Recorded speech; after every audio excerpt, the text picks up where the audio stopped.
Dan. I'm a hired spy hopping around from city to city, recently gotten out of a tough situation in Neverwinter. Neverwinter, more like never a good situation to be knee-high in sewage running away from Zentarum. I just found out you triple-crossed him. Or maybe it was quadruple-cross. Anywho, I had to hightail it out of there. Made my way to Phandalin because, let's be honest, who's going to find Dan Gazzoni in Phandalin? Laid low for a while, but got bored and went to the bounty board, and now I'm here. Dan is a wood elf within a trench coat. He sports a few blades and some range, and he ain't the smartest guy out there, but he can sure figure you out. All right, thanks. After that is David playing Reese.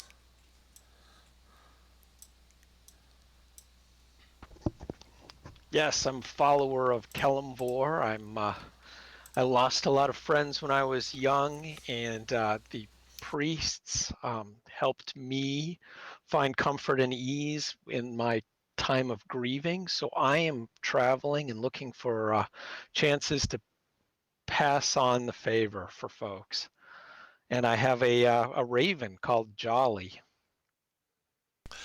Very good. Next is Shane playing Cadence. If Shane's back. Shane is back. All right. Cadence is a tabaxi bard who fancies himself a bit of a noble. He travels as a troubadour, as a musician and poet. Also, let's see. Cadence is non-binary. He goes by they, them, and he is in the world exploring. He came across the oceans from the continents to the west, right? Far to the west. Far to the west. And, or they came from a part of the west. Something else I was going to ask. You want to plug your NPC guest spot in the Ellen Patrick adventure? Oh, yeah. Yeah, the most recent Alan Patrick adventure is one of the AL admins. My character is featured prominently in that adventure, primarily as the bad guy. But yeah, it was pretty cool. I got a chance to play that game and made some fun decisions and ended up being written into the story. And like, if you buy the adventure and download it, it's actually got like my actual character sheet, which Tom has seen a million times. But yeah, has the actual character sheet with it, so it's pretty cool. Nice. Yeah, that is pretty cool. Next is Dominic playing Ryan. Hey there, I'm Ryan. I'm a human, and I'm playing Aesthetic Priest of Ilmatar. And I come from Damara and the Earthspire Mountains, and I was once a follower of the Monastery of the Yellow Rose. Very cool. And in real life, you live in New Zealand? Yeah, I'm from New Zealand, and I live here. Wow. Good morning. What time is it there right now? It is 1 p.m. Oh, The next- okay. Good afternoon. Okay. That's not so bad. I guess if you live in Europe, I play at a bad time. Okay, next we got Darren playing Arath. Good afternoon, ladies and gentlemen, and others. My name is Araf. While we're in the town of Phandalin, I appear as a very tall, beanpole, standard combatant human with a very nondescript appearance. Run around those adventurers that I trust and others. I allow my true Get the Zorai self to come out.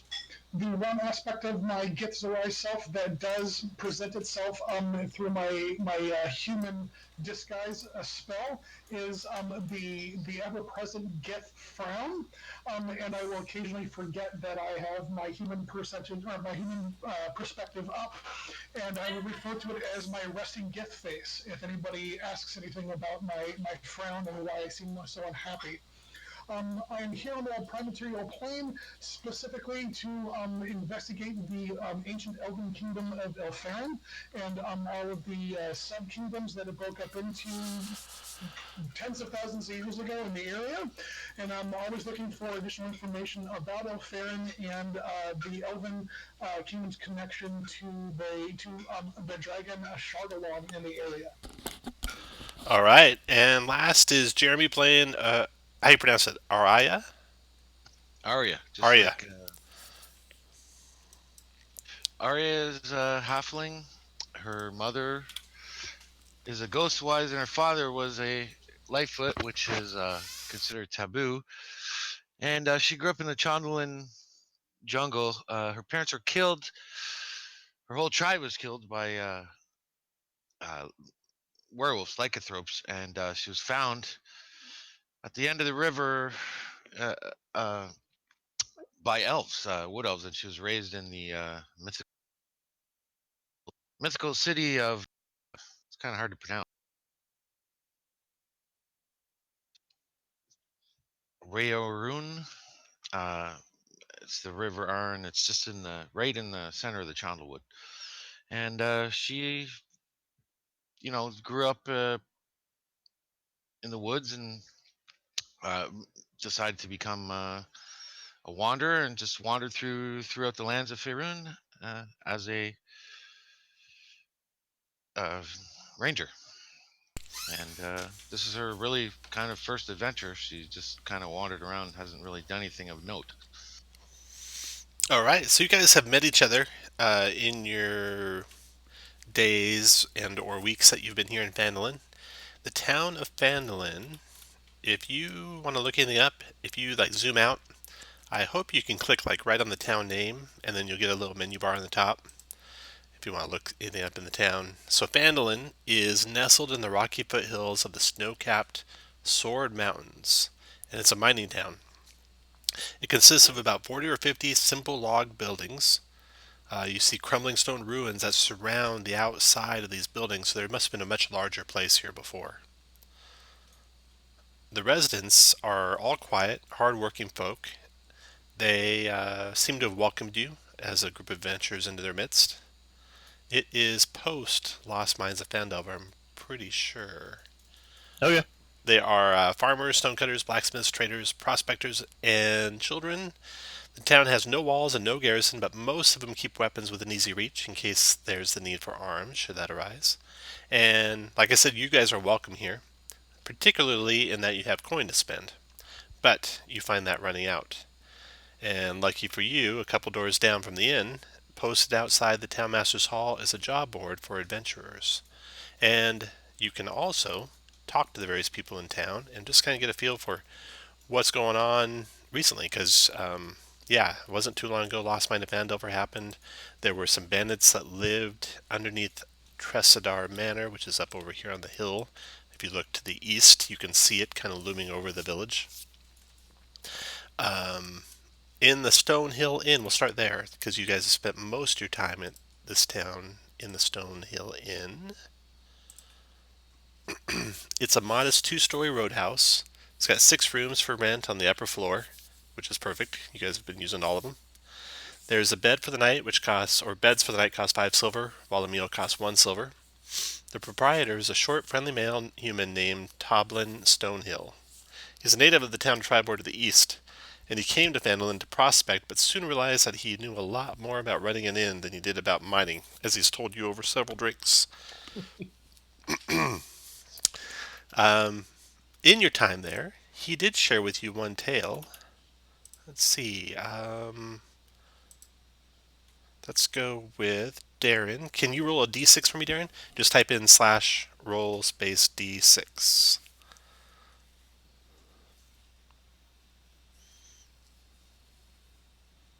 All right. So this is what he shared with you guys. Once again, the orcs have come down from the mountains to prey on the lowlands. If Neverwinter doesn't send help soon, the orcs will overrun Phandalin and destroy everything we've worked so hard to rebuild. He doesn't know why this is happening, but he suspects maybe the townmaster might have some idea. Such foul beasts orcs are. Ugh. All right, so you guys can head to the townmaster hall or anywhere else you like. Anyone have any other place I want to go besides the townmaster hall? This is Aerith. I would very much like to go continue spending some time at the ruins that ring the town, digging around, finding whatever I can. Ah, very good. while you're out and about, you run across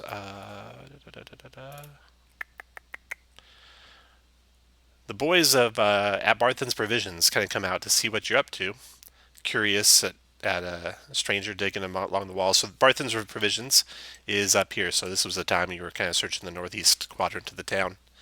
And let's see.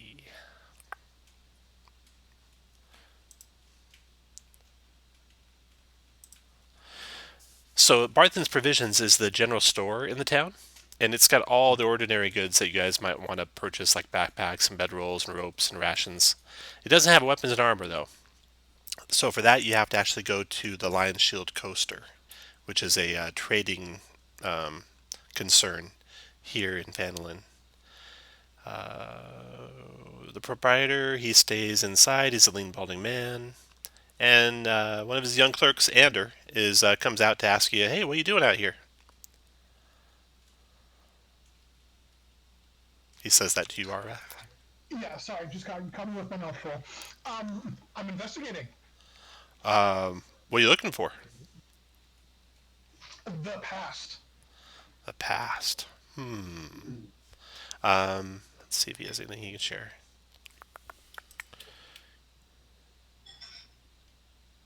You know, there's other ruins I heard about. As the Master Ander. the Tribord Trail, it's north. If you head up the road there, and he points just due north up the road, and then you head east toward Coneyberry.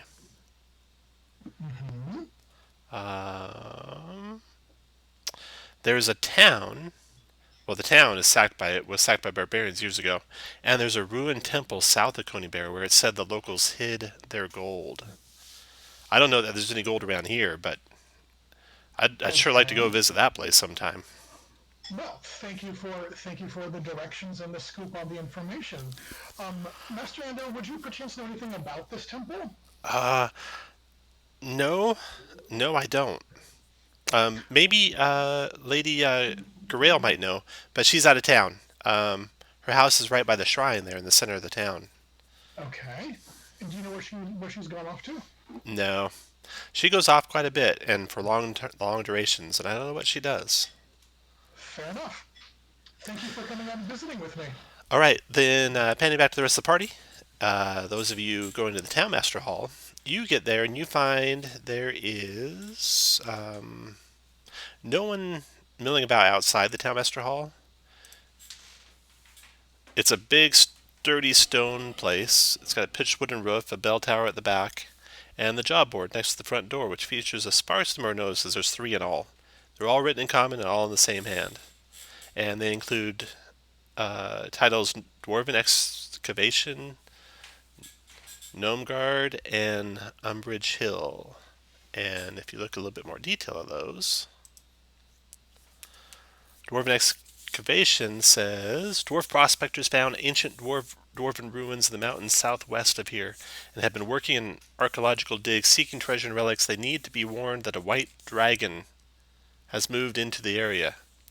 Take the warning to them, then return to Townmaster Harbin Wester to collect a reward of 50 gold. That's the first you've heard of a white dragon. It's easy money. Yeah. Just gotta go tell him. Yeah, that's all said. Go warn them. Gnomengard. A clan of reclusive rock gnomes resides in a small network of caves in the mountains to the southeast. The gnomes of Gnomengard are known for their magical inventions, and they might have something with which to defeat the dragon. Get whatever you can from them. If you bring back something useful and don't want to keep it for yourselves, Townmaster Harbin Wester will pay you 50 gold pieces for it. And the last notice on the town message board is Umbridge Hill. It says, the local midwife, an alkalite of Chantoa named Adabra Gwyn, lives by herself in a stone windmill on the side of a hill a few miles south of Phandalin. With dragon sightings becoming more common, it's not safe for her to be alone. Urge Adabra to return to Phandalin. Once she's safe, visit Townmaster Harbin Wester to claim a reward of 25 gold. There's no one in the Townmaster's Hall, but the Townmaster is Harbin Wester, and he lives in a house just a few doors down from the Townmaster's Hall. Should we warn the midwife first, if we're as a party discussing? Yes, that sounds almost too easy. It does sound pretty simple, doesn't it? Maybe we should discuss things with the town masters. It may be that they're not as simple as they appear. That's a good point. Yes. If you want to go talk to the town master, you just got to walk down the street just a little ways. Cadence. I'll head that way. All right. I'll follow. Arya? All right. Okay. So Harbin's home is like all the others in the town, and it is it's got the curtains drawn, the doors shut, a little bit of light coming from inside. So it appears there might be someone home, and a little bit of trickle of smoke coming out of the chimney. I'll rap firmly on the door. All right. When you do, a voice answers you. The door doesn't open, but you hear a muffled voice from through the door, and it says,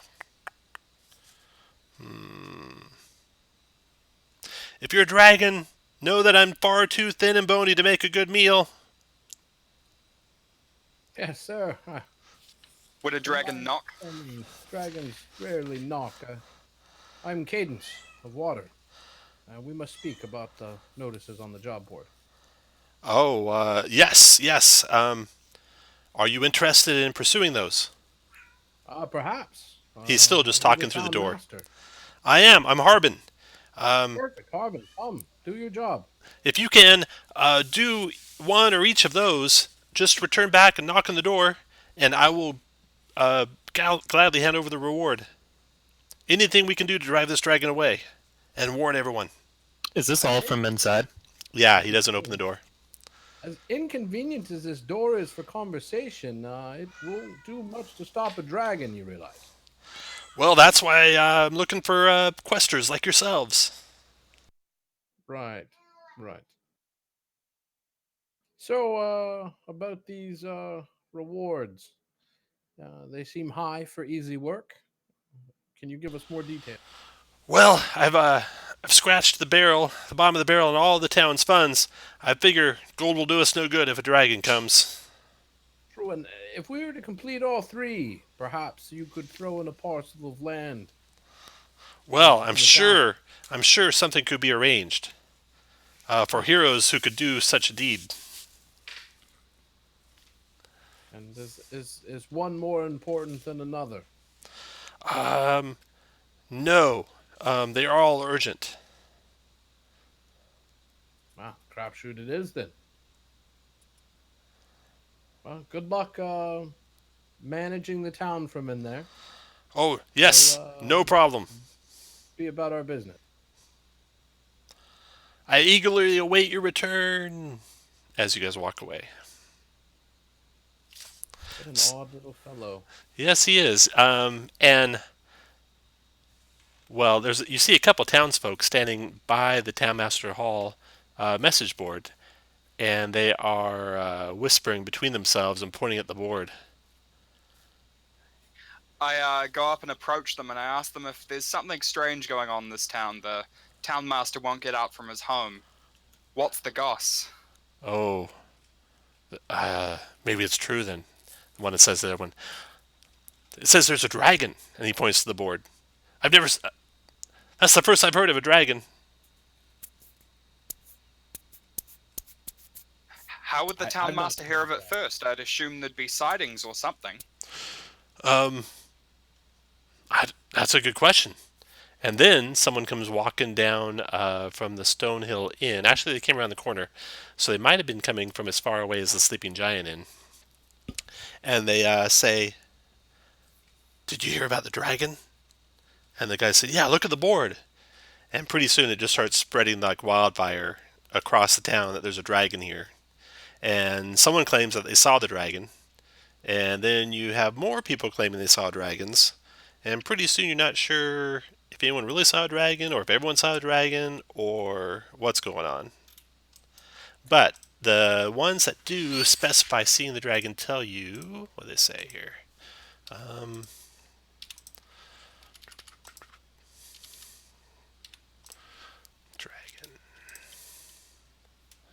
Yeah, here we go.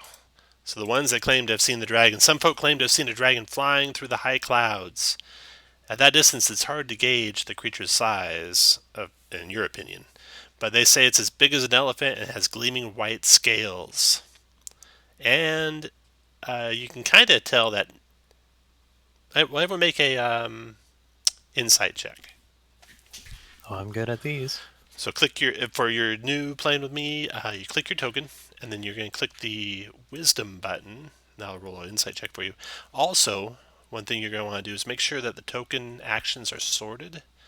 And to do that, you actually unsort them. You go to the gear icon on the top right of the chat log and uncheck alphabetically sort token actions. And it'll put it in the order you would expect. Okay. So Araya, you're paying attention to everyone pretty well. Dan's got some good insight with the 14. All right. You guys are, you think, able to kind of track it down to a couple people that maybe really did see a dragon, and all the rest are just spreading rumors. And these couple people that really did see a dragon are a couple of travelers that came from the west. To the west of Phandalin, along the Tribord Trail, is the High Road. North along the High Road takes you to Neverwinter. South along the High Road takes you to Lilon, the Mere of Dead Men, and then Waterdeep beyond. And these individuals have come from, well, Waterdeep, they claim. And they saw the dragon just as they were heading east on the Tribord Trail, leaving the High Road. So, they appear to be just a family, and they've come here to start mining. So that's the genesis of the dragon rumors, as far as you can tell. Maybe Town Master Harbin also saw a dragon individually. You're not sure. And sorry, when was this that they saw the dragon? I would like to ask. This was a 10-day ago. And no further sightings. And Right. where can we get a specific or a more specific location? Just as the Tribord Trail sets off east from the High Road. And it was circling to the southeast. So I'm going to move you guys to a map of the Sword Coast. This map is facing, the top of the map is west, correct? Top of the map's north on this map, I'm pretty sure.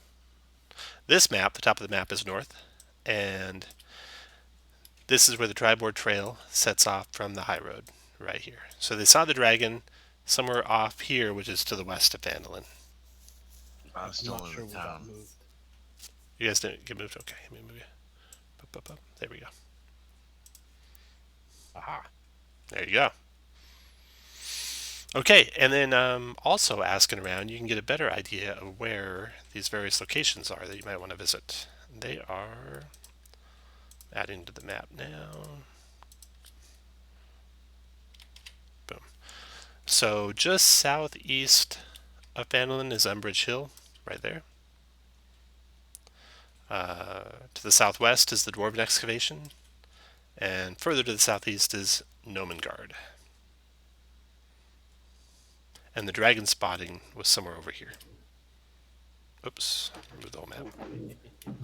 My fellow adventurers, I am wondering if we can kill two of these birds with one stone. Not to coin a Condathan phrase. I'm wondering if we can alert the Shantaean woman at Umbridge Hill and then continue on to the Dwarven Excavation and notify them before returning to Phandalin. That would certainly be possible. The squares on this map are 5 miles each, so Umbridge Hill's just, a little over 5 miles away. Dwarven Excavation would take you like the rest of the day to get to, and then it'd be 1 day travel back. That sounds sensible. All right. We also have the potential of the temple. Yeah, so Coneyberry is up here on the map. So that young lad that was talking to you, Arath, said it was south of Coneyberry, was where the ruins were. So So we have 3 birds with one stone. Well, Coney Bay is the opposite direction of where everything else is. And Help me understand. Why are we killing birds? Is Nomengard not closer? Nomengard is actually much closer. I mean, than the Dwarven Excavation. Why don't we head to Umbridge Hill and see what we see, and then make a decision from there? Surely. I mean, it's the close one. I like that. If we see a dragon, maybe we just do that one, and then we head north towards Neverwinter. More information's better. Yeah. Okay. Absolutely. Okay, I'm going to drag you over to Umbridge Hill. Now, before we leave the town, Mhm. can I ask, since I didn't have any money to buy a shield, I have 1 gold and 5 silver. I'm short 5 silver. Can I buy a shield for 15, or could somebody possibly lend me the 5 silver? No one can lend you the gold, but someone could purchase a shield and lend you that. How much is the shield? 2 gold? Should be. I believe. I think a shield's, I thought 10 gold. 10. Is it? Yeah. Oh, my mistake. Never mind then. Okay, so I got you guys on the map for Umbridge Hill. And before you guys get to Umbridge Hill, as you're traveling overland, it's a short distance away, do you want to cast any spells before you get near the hill? Like mage armor or anything like that? Yes, I would like to cast Mage Armor, absolutely. Okay, mage armor cast. And do you want to do any scouting with your familiar and or rangers? I do. I want to send my raven flying over this place. All right. Okay. So the Raven scouts out ahead of you guys and comes back with a scary report, Reese. He tells you what he's seen is... Let's see. You can even look through his eyes and you can see it yourself. Built on the slope of Umbridge Hill is an old stone windmill surrounded by an iron fence. A large winged monster with a spiky tail is trying to knock down the windmill's front door. This woman doesn't appear, actually. The Raven sees a woman in the second floor window. Okay. Well, we better rush if we're gonna spare her that whatever Yes. vile fate awaits. So this large winged monster is kind of sidetracked, trying to beat down that door. So you guys can pretty much get as close to it as you want. To the you're coming from the north, and let me fix something here. Since we're using Is there like black streaks across anyone else's map? Yeah, that's the height. Like, there's It's up and topography. there's also line of sight. Ah. Also some line of sight stuff going on here. Let me Oh, make sure. okay. Sorry, I thought that was just me, like, Let me make sure. goofing. I'm gonna make sure that you guys are each controlling only your own character. Yeah. Now I can change it. There it is. That way you'll see only the sight through your own character. Can we just check what the creature is? What do we roll for that to see if we have any knowledge of what it is? Many of you, would piece that together as a manticore, a lion creature of legend that shoots spikes out of its tail. Well, that sounds really dangerous. Yeah, it does. Okay, so Arath should be controlling Arath. Are they rideable? They are, but if he doesn't bite you first. Let's see if Cadence is controlling Cadence. Yep, Shane's only controlling yours. I believe Tom, while you're in there, Manticores... I don't think my initiative is working. Okay. Let's see here. Let's go with Dominic for Ryan. I believe Manticores are also semi-intelligent beings, so writing one might involve a conversation. Do we know Certainly. that out of character or in character? You know that legends say they can speak in character. Oh, surely one of you must talk to me, so I can sing about it later. I follow the martyr god, so I will martyr myself and try and talk to it. Let's wait How's just a that? second. Let me get your tokens fixed here real quick, and then we'll launch into it. I share this plan with the party that I'm willing to talk to the beast. Perhaps it can be persuaded to stop attacking the building.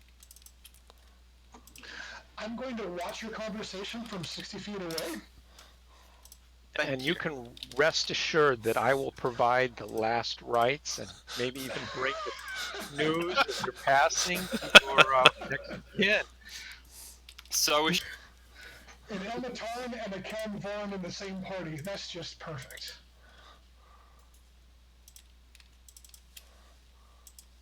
So, Reese, before Bud throws himself into certain death, how big would you say this manticore is? He's the size of a large lion, large male lion with a wingspan of a good 20 feet, if not more. So, like, he's bigger than a horse.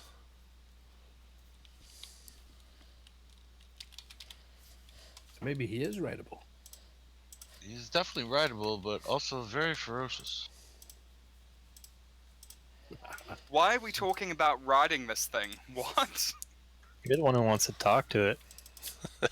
And make it great. Why don't you talk to it, convince it to let you ride it? That is a terrible plan. Let's do it. Then we'd have a mount against the dragon. I think it's a great idea.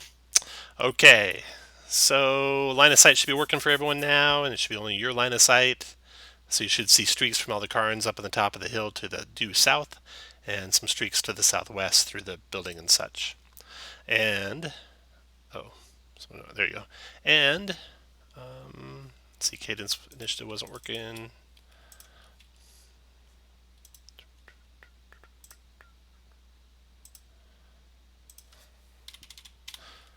It'll go better the next time we play because I'll have all you guys set up. Okay, now to the due south. You can see this before you can see the manticore. There are rock cairns crowning the hill. To the southwest, the ruins of a house sits outside of this large windmill, and the only thing that really remains of any substance is the chimney of the house, which is screening from your vision, in addition to the crest of the hill screening from your vision, a direct view of the manticore. So the only one who's seen it directly has been Reese through the eyes of his raven. So you can cast any spells you want and then rush up to whatever position you want to take when you want to start your conversation with the manticore or launch into attack on the manticore. So go to move your tokens to where you want to be when the action starts or the conversation starts. And then, if you're out of his sight, you'll also have the opportunity to be hidden. Which token of us is talking? How do I undo that? Undo what? Never mind. Draw on lines. Yeah. You should be able to delete your own lines, in theory. But I did. Yep, there it is.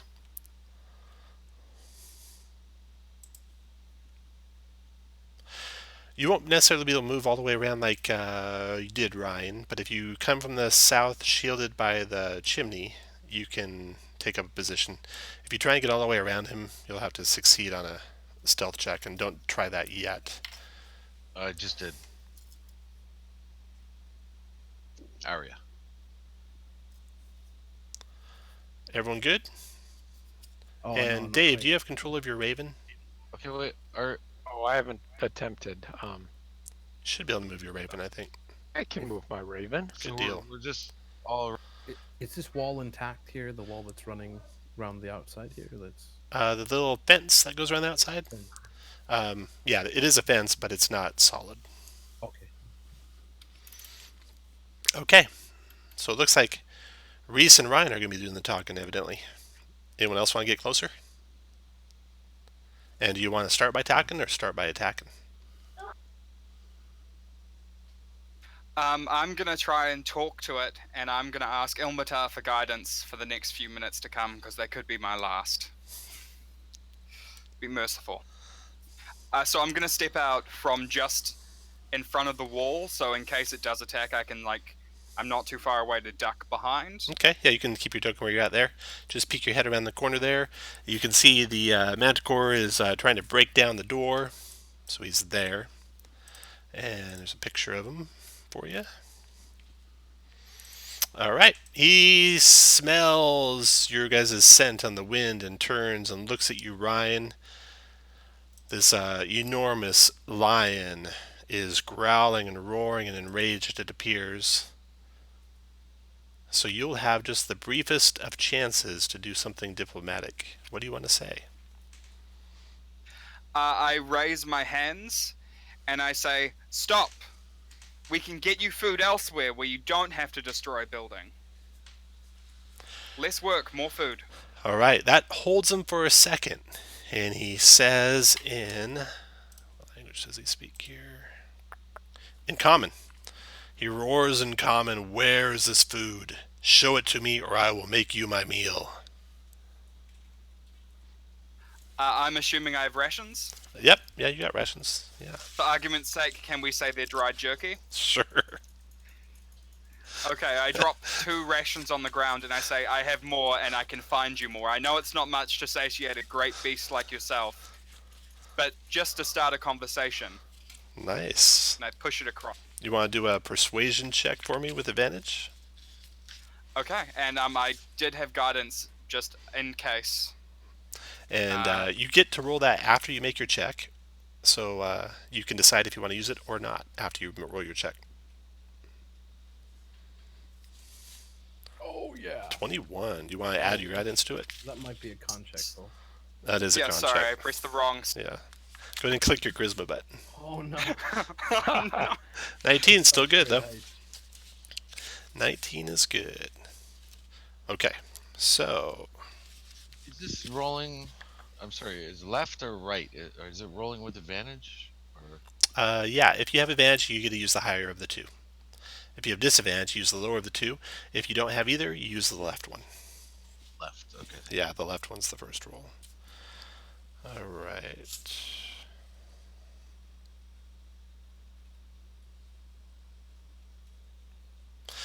All right. He scoops up the jerky and kind of looks at it like it's a pitiful offering. He says, "You better have a lot more than this, and you better have it quick. If the rest of you were to empty out your rations, you might have a chance." Ah, of course. I have no rations. I sold them. Well, as long as at least 4 of you have rations, or 5 of you.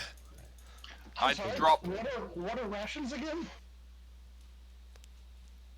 Cadence will offer theirs to the Manticore. Okay.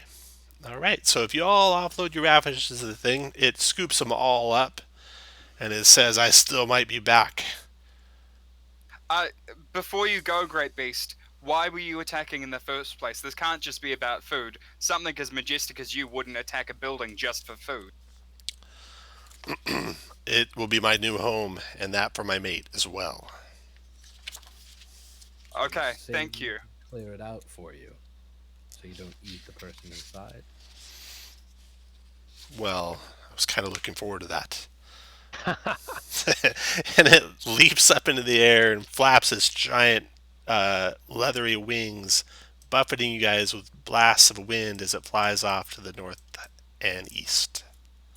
All right, that leaves you with the building, and the door opens, and inside is an elderly woman, and she says, "Thank you. Thank you for saving me from that beast. Who are you?" We are but humble adventurers. I am a priest of Ilmatar, and I'm afraid I have bad news. The beast will be back. But before then, can we talk? What can we do for you? Please, come inside. She shows you inside the place, and you can see that it's got a grinding wheel on the bottom floor.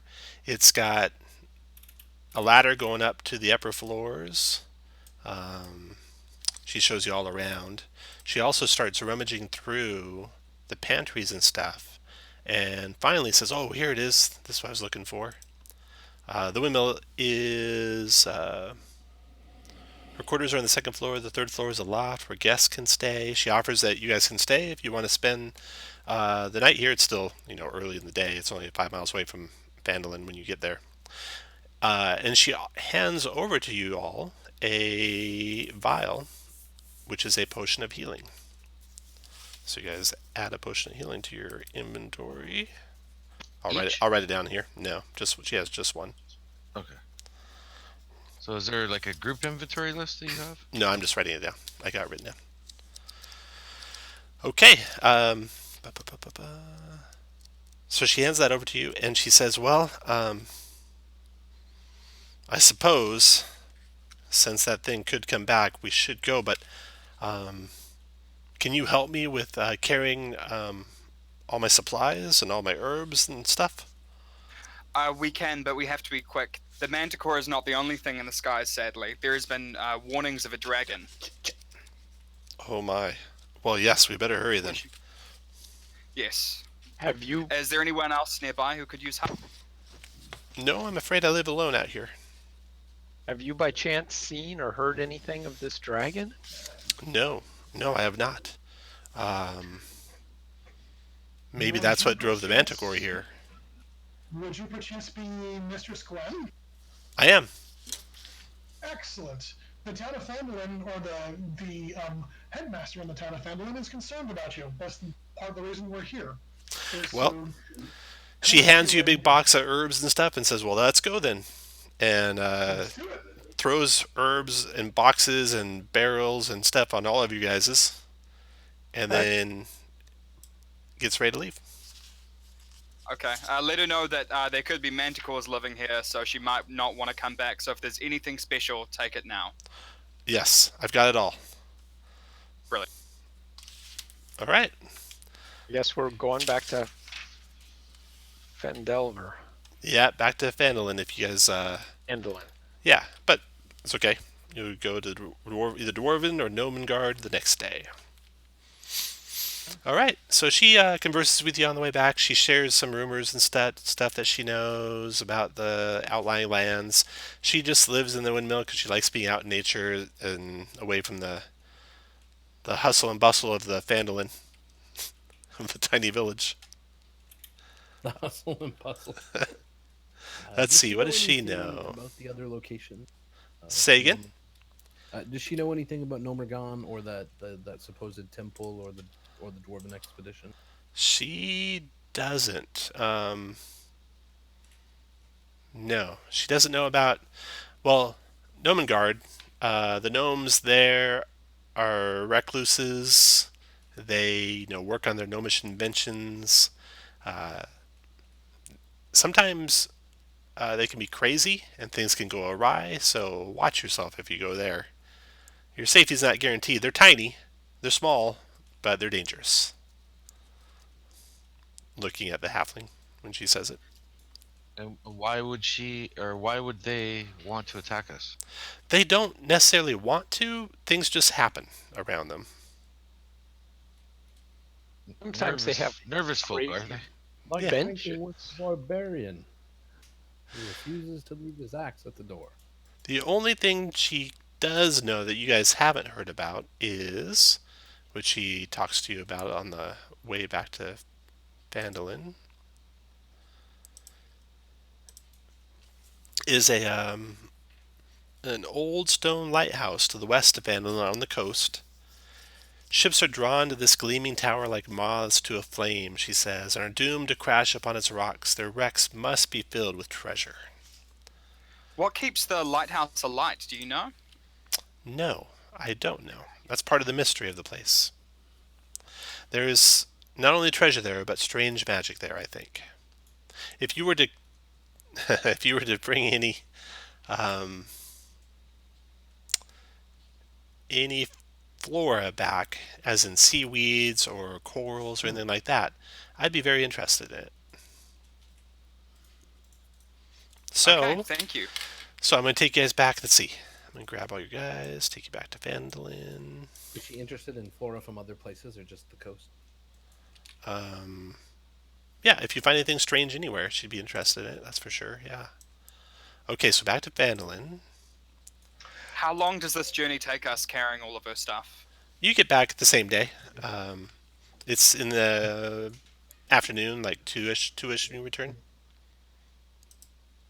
Along the walk, I'd like to ask her about the standing stones on the hill near her windmill. The hill, Umbridge. It's called Umbridge Hill because there was dwarven clans would battle here, or there was at least one dwarven clan that battled here. And those cairns up on the top of the hill are the remains of their burial sites. Don't worry, they've been picked clean by adventurers long before you came. Okay, thank you. You're welcome. All right, so arriving back in Phandalin. So this is actually a breaking point in the adventure where it's actually you completed the first quest, and in the hardcover you actually could level right here. So when you guys record the adventure, you'll record it as actually 2 separate entries. The first one will be Umbridge Hill, at which you gotta decide if you want to level or not level, and the second one will be whatever the second quest you guys do. Should we level? I would say no, not if you're going to go back and do one of these other 2. That's up to you. Yeah. And plus, I think I was... Oh, okay. So you get back. The Town Master, do you want to go and collect your reward? Oh, Absolutely. All right. We also need to go warn him that there will be manticores living in the windmill now. So probably don't go there, anyone. Okay. Put up a notice. Probably maybe don't go to the windmill anymore. You're like anti-adventurers. You add monsters to the area, surrounding area. Well, we can ask him if perhaps he'd pay us to get rid of some manticores. Oh, I see how you work. Okay. I'm cavalier, but I'm up for it, so absolutely. All right, so Umbridge Hill. So you can go to Harbin Wester and collect your reward of 25 gold. You do want to do that. Yeah, and you want see to knock it on the pull door? Open the door. All right. Who goes there? It's not a dragon, is it? He says. Rah! No, it's the adventurers once again. Ah, Door probably wouldn't stop a dragon. which of the quests have you completed?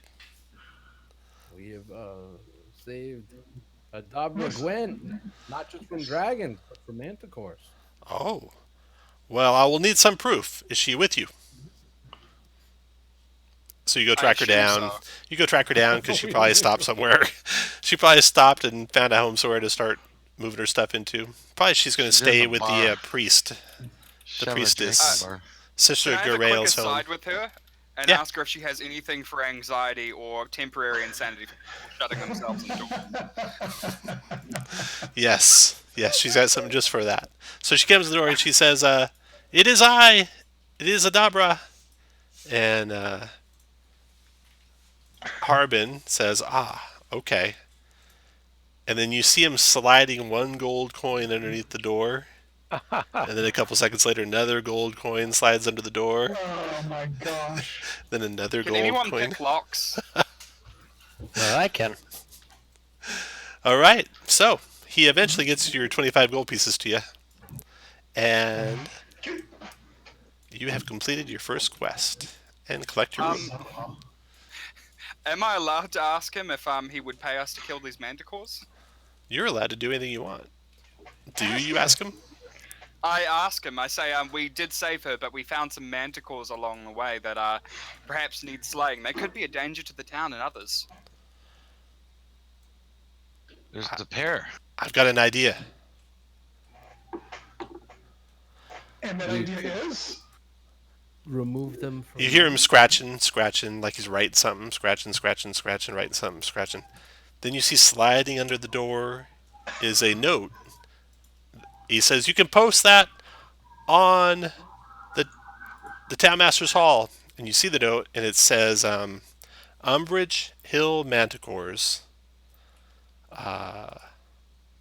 tame and train as mounts of war in the battle against the dragons, 50 gold. Ah, you beat me to it. Nice, Zach. See, Nice. I told you we need to, try the manticore. That'll be a hard sell, guys. Weaponize the manticores. So again, I would like to For ask 50 gold the. pieces. I mean, we're getting paid 50 gold pieces to go warn the dwarves, and now he wants to pay us 50 gold pieces to weaponize manticores? I think we're gonna. We should Go go ahead. warn the dwarves. I think we'll save the manticores for never. For never. Yeah. All Maybe right. we can lead the dragon to the manticores and they can fight to the death. I was just gonna say, if we encounter the dragon, maybe we can say, "Hey, there's some manticores that are squatting in your territory." And they were dissing dragons the entire time. That's right. They were talking major smack about white ones. I would like to ask the town master what once they're trained, if and when we do this, does he plan on, feeding them, and where is he going to keep them, and what is his plan for after they're trained?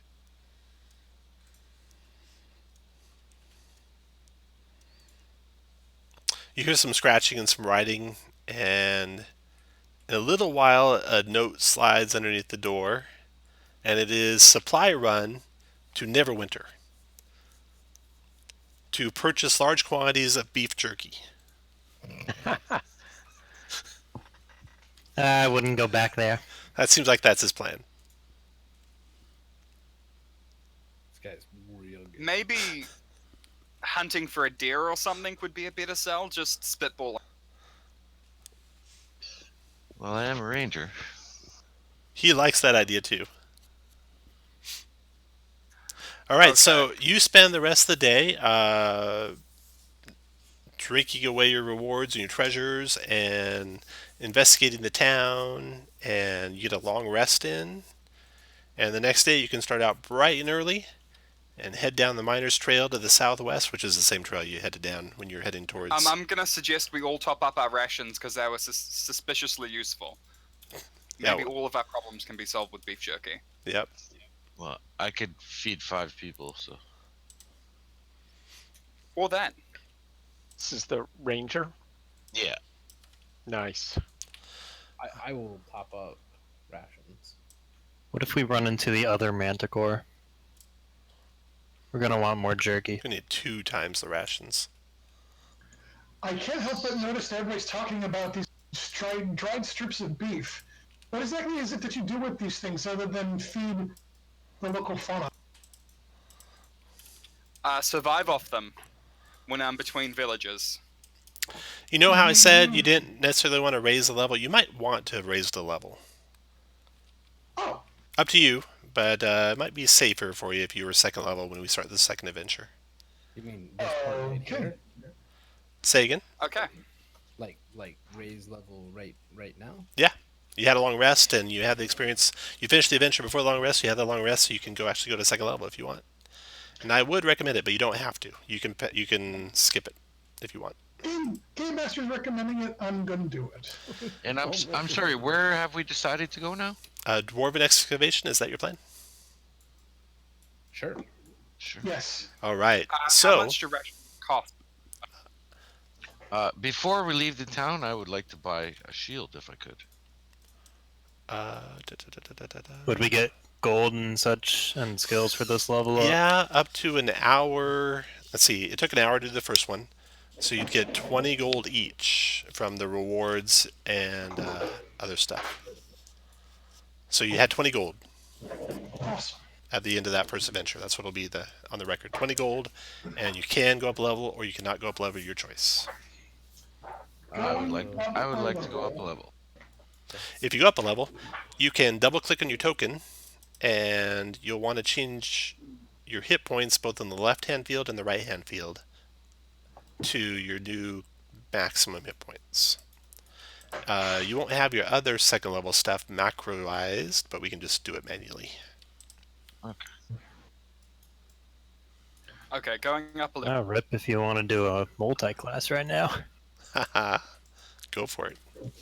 And also, let's see, it's 5 from the top of the hour, so let's take a quick break. Use the restroom and such, and come back at 5 after the top of the hour. So break until 5 after the hour. Cool. Okay. Thank you. And make sure you put your mics on mute when you go on break. You don't want to hear anyone pee. Yeah, I don't want to hear any of that at all.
Well, convenient for me. Rogues only get cunning action at level 2.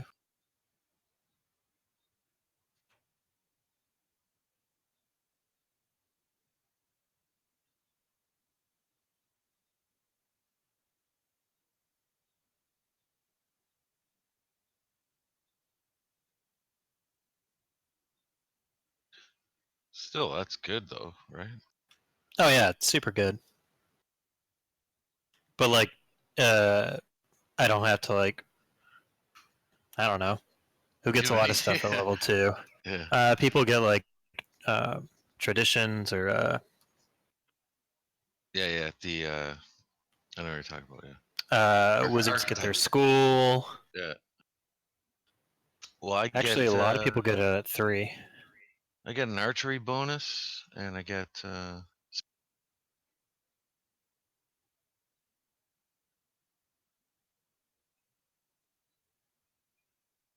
fighting style and spellcasting. Yeah.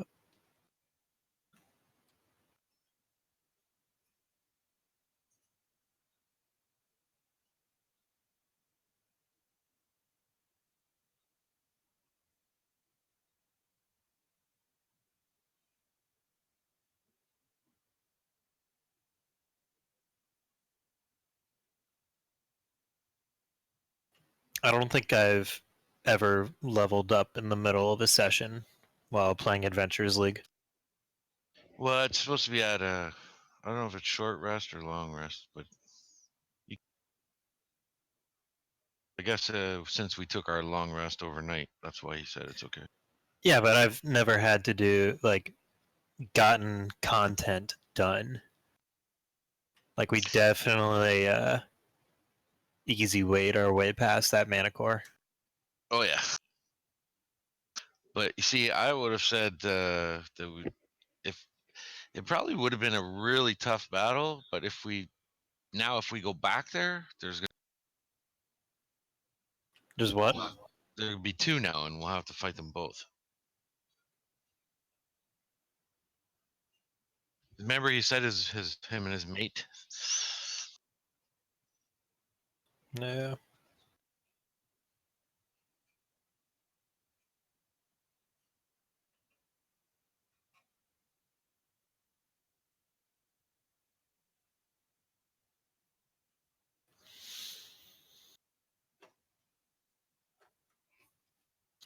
Imagine if we reach tier 2 by the end of the night. That'd be insane.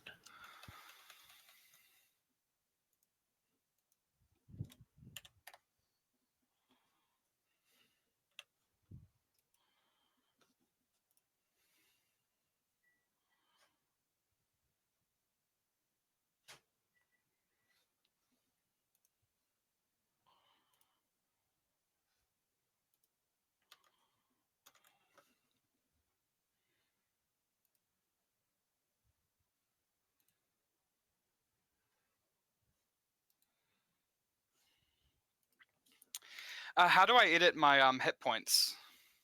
If you click on your character and hit the gear, and then it should be bar 3, you just change the left and the right value. Well, when you click on your character, it'll pop up, and the number there. If you click the number and you just press plus whatever you got, 5 or 10 or whatever. I'm not sure you can go above the maximum though. No, whatever you're leveling up, right? So you're getting your next dice. So whatever that is for your class, if you just press plus whatever it is, 6, say, it'll automatically add it. No, that'll just change your current. I mean, you're still gonna have a max. Yeah, I mean it's yeah. He said he's going to change all those after all the what he's doing with the macros. Oh. So what I did is I clicked the gear icon and I changed the green little bubble for health to 17. Yep. Yep.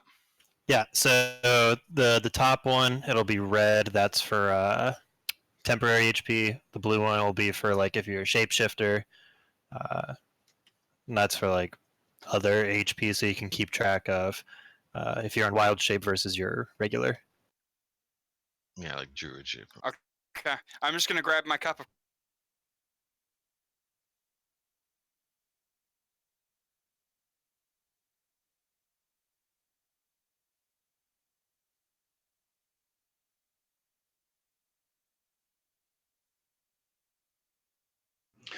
Tom, are you rolling all of our initiative for a particular reason?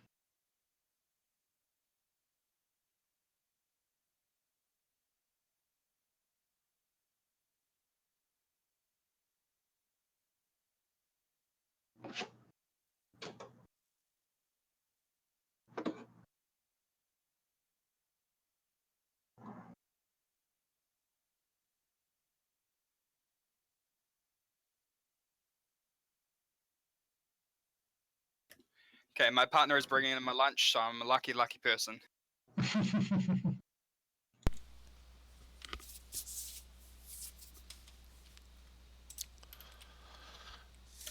have coffee, I have snacks. I'm good to go. Alright, I'm looking at people's hit points. It looks like everyone's got their hit points updated. Except maybe Not yet. Arya. Arya doesn't. So double click your token, Arya, and then in the hit point field, type in your new hit points on the left and right hand side. DM. Yeah. Can I say during that night period, I used my heretical context background feature to see if there are any heretics in the area? Yeah. Yes, you can. Cool. Or people susceptible to heresy. Right. That's the feature. And I'll have more details for you that the next time we get together on what you found out and what it might lead to. I spread the true word of Ilmatar everywhere I go. Sounds kind of sinister. A little bit. Yes. A little bit. So it can be sinister, but I don't think my particular viewpoint on it is sinister, okay? Promise. Everyone says that. Oh, I know. Okay. So, after traveling to the southwest of Phandalin for most of the day, you arrive at the Dwarven Excavation. The canyon's rocky walls rise to a height of 80 feet to both sides of you, and at the end of the canyon you see a 20-foot-high wall of black stone that has a broken gate carved into it, with one stone door hanging precariously by a hinge and the other missing. Beyond this open gate, in the shadow of a great mountain to the east, lies a ruined settlement, and all is quiet.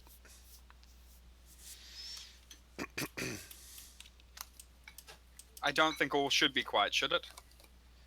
You would hope to be hearing like some hammers and chisels and such like that. You can move up to the gate if you want to look inside. Don't go any further than that. I say stealth would probably serve us best, so if anybody else is stealthy, maybe we should sneak up. Can we maybe send the Raven ahead of us? I would like Jolly to Is the fly raven in a little stealthy? bit and All see right. what's in. You can move them on in past the gate to see the lay of the ruins beyond.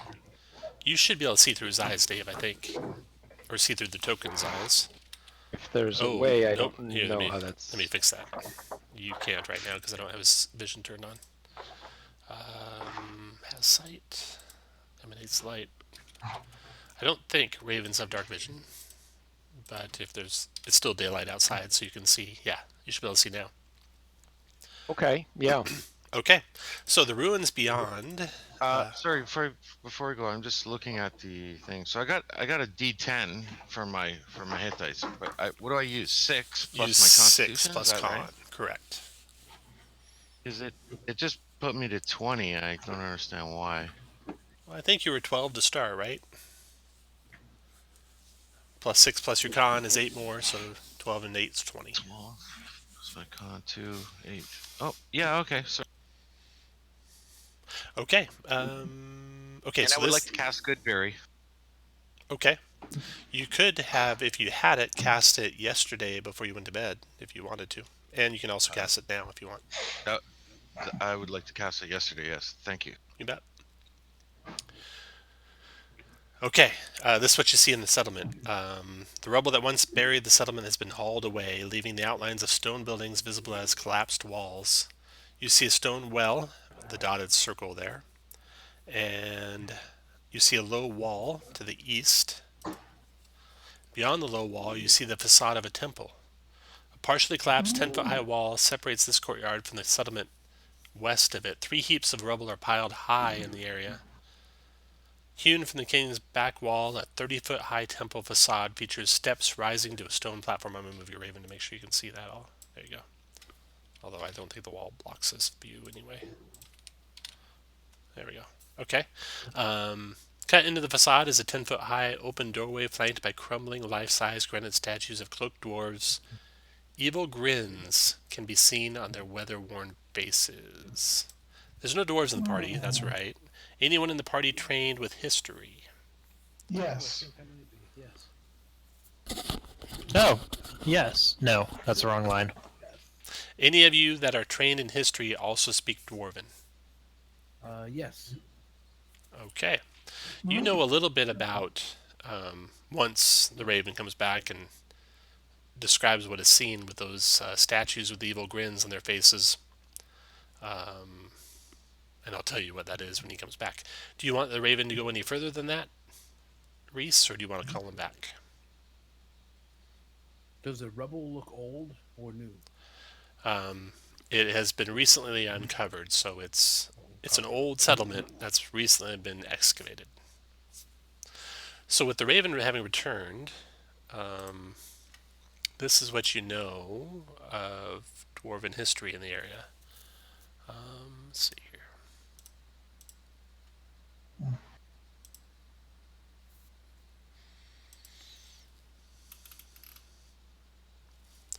All right. There is an evil dwarven god. There are a couple of them. Maybe their most evil one is the dwarven god of greed, whose name is Abathor.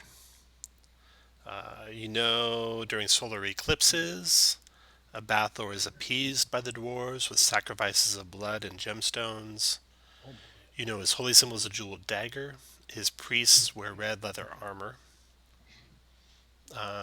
You furthermore, having this knowledge, I should have shared with you some more about Umbridge Hill, where you just saved the lady.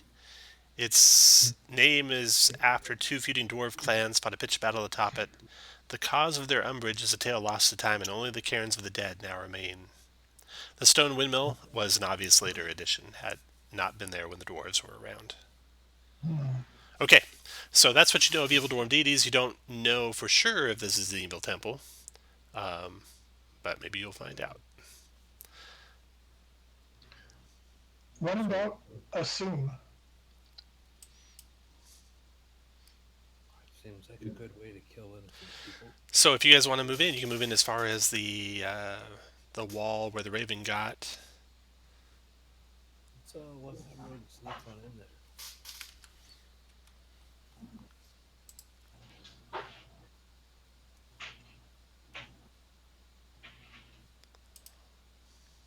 I say if we move in sneaking in case there's something else here. Fair enough. All right. Can I look in the well? And also, is there anything in the rubble that looks like it's of interest? As I guess I'm not going to dig through it, but Sure. With just a kind of cursory search around, you spy some crushed dwarven bones that look to be very, very old. But there are newer signs of a couple of campfires in the area.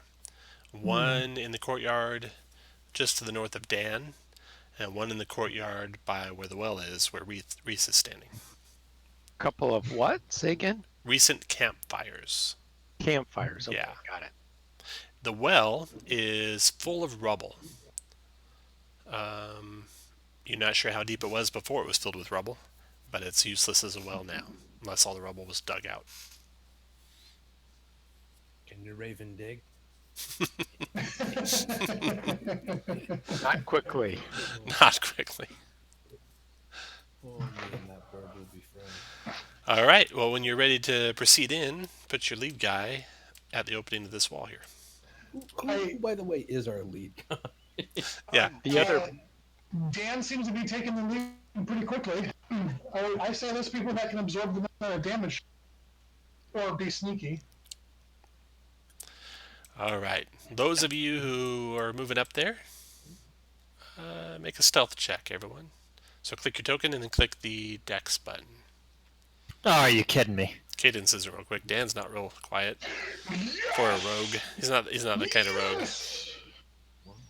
Okay, so you kick some rubble around, you make some noise, and then two dwarves come out from behind some rubble near the entrance to the temple. They look like miners. They're all dusty. They've got picks. What god do you serve? We serve Moradin, of course. Good to hear. What god do you serve, Catman? Or woman? You can just call me they. It's fine. I serve a god you've not heard of. His name is Catmandu. He's a jolly sort. Enjoys meeting new people and drinking with them. What brings you to the excavation? The town sent us here. There's been a sighting of a dragon. I wanted to warn you. The two dwarves look at each other. You can see there's a little bit of a startled look in their eyes. Well, my name is Dazzlin. This is Norbus. We've been digging out this temple for quite some time. I haven't seen any dragon or anything like that, though. We've not laid our eyes on a worm either, but the rumors about and the townmaster wanted, well, you that have been in the area to know that he's been seen, apparently. Norbus says, we should get out of here. We should head back to Phandalin. Dazzlin says, well, first, we need to clear out the temple, and maybe they can help. He turns, he takes his helmet off, he holds his helmet in his hands in front of you and says, you look like brave adventurers to have traveled out this far in the face of a dragon haunting the realm. Maybe you could help us clear out this temple. Of course, we'd be happy to.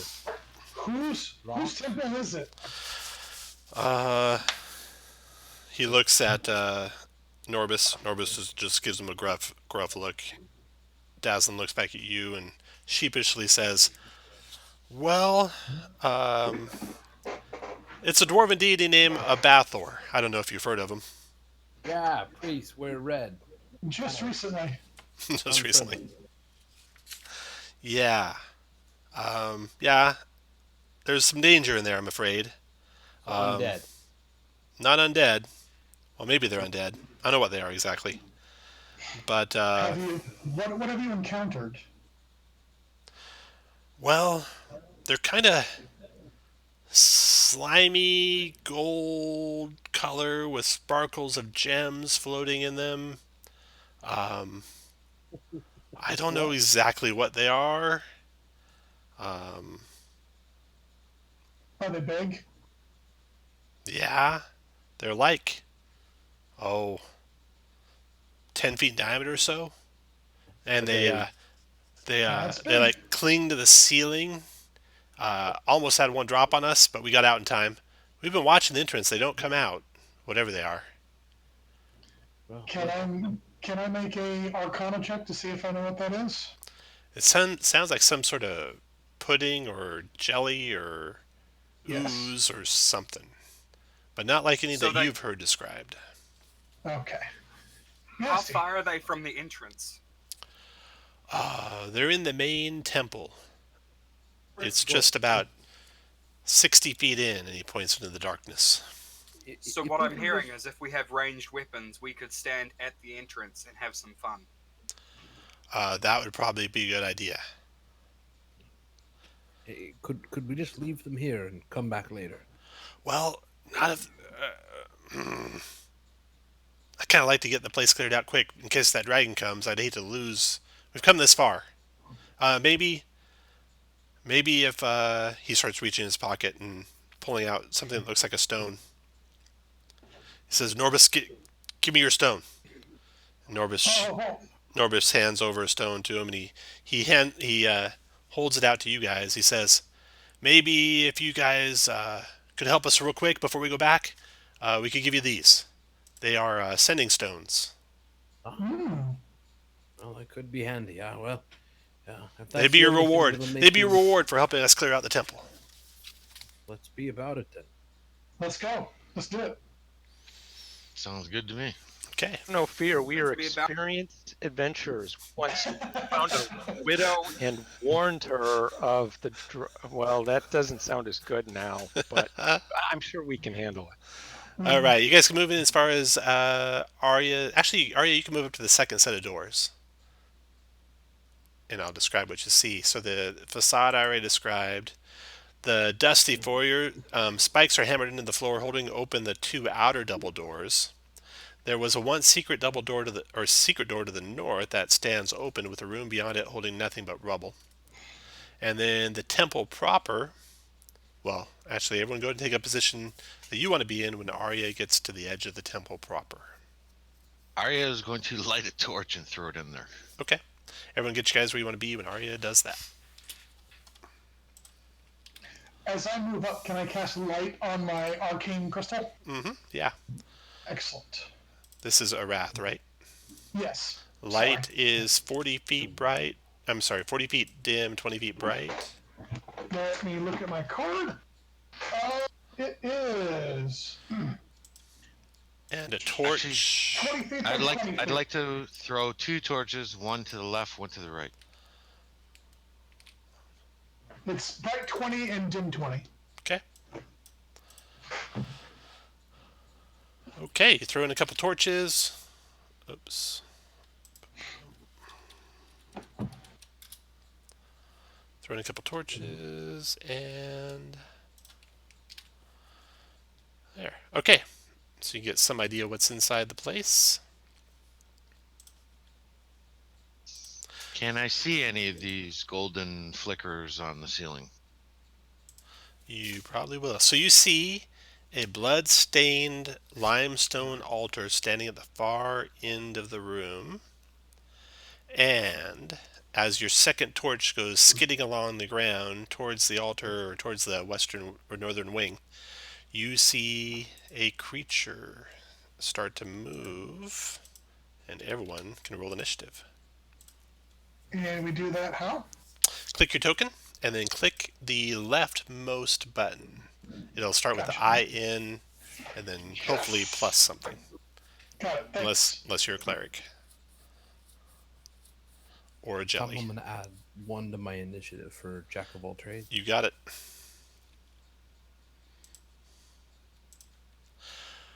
Okay, Arya, you see this thing as your torch skids into the room, and you act first. What do you want to do? So this thing is like, basically, you can reach it from the ground. It's kind of on the wall and sliding down toward the ground.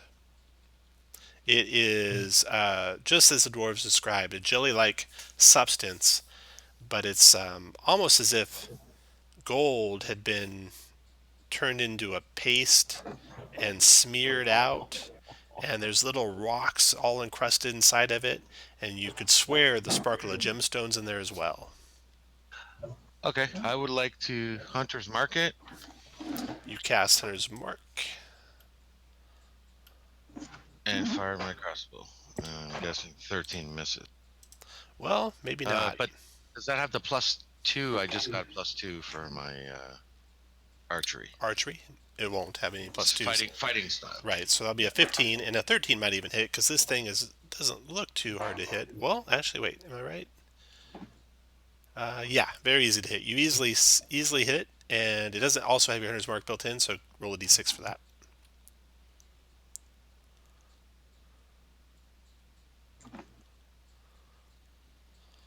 Every little bit helps. All right, 5 points damage to the thing.